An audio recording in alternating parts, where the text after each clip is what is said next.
Now, ESPN FC on ESPN Plus is presented by the all-new Honda CR-V Hybrid. Despite the fact Frank thinks that France are already in the final, they of course have to beat Morocco, have been very much the surprise package of the World Cup so far.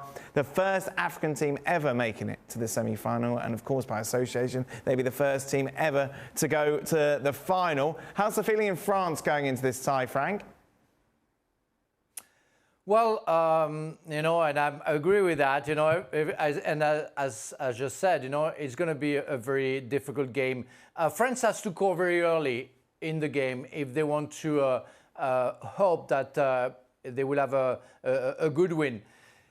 As long as France doesn't score and as far we can go into the game, you know, seeing Morocco drawing is going to become more difficult and more difficult for France to beat Morocco. The confidence will go in, you know, the hope of winning for Morocco will be going to get bigger, and it's how the game is going to be almost impossible to play for France.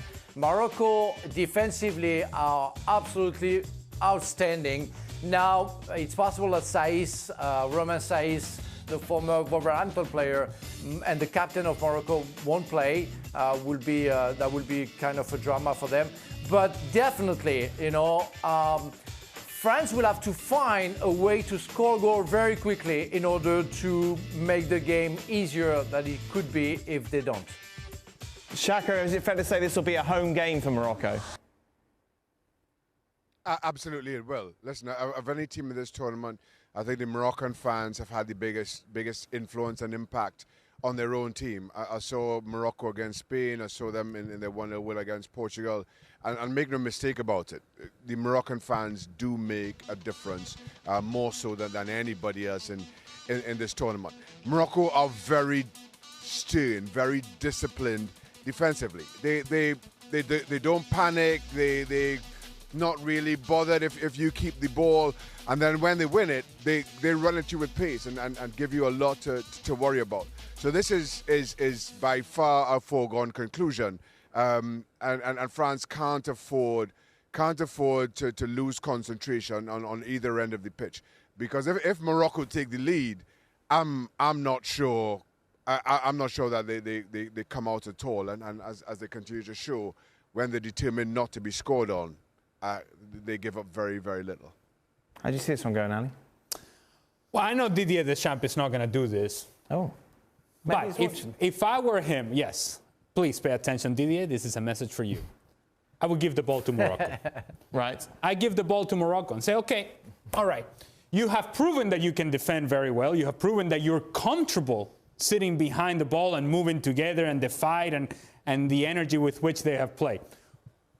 Prove to us that you can actually come over here and create on your own. Not on counters, but create on your own. And because we don't think, or I wouldn't think, that they'll be good enough to do that, you're going to lose the ball in a bad area. And now I can utilize the speed in behind from Dembele. Now I can utilize the speed in behind from Mbappe. In transition, in a game of transition, France wins. In a game of transitions, when they are in control, I think France have better athletes, have better players, have more talent, and therefore are going to find enough spaces. I don't know that France, because of the weight of history and who they are in the game, I don't think they're just going to give the ball to Morocco to begin with. That's what I would do. Not necessarily passive, but we're going to sit here, we're going to force you into mistakes in the middle of midfield, into areas that are crowded, and when we win it, we're going to go, and we're going to exploit the spaces that you're leaving behind. That would be my game plan.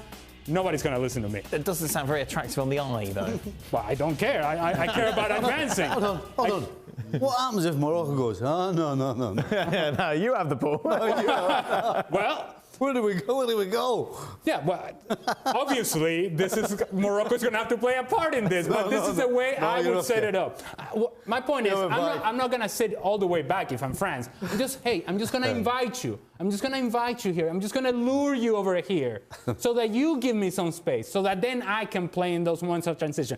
And let's just assume that Morocco is going to do exactly what they have done up until this point. But then France is going to have to take shots from distance. You're going to have runs out of the midfield. You're going to have production from wide areas. All those things need to happen, and they need to happen at speed.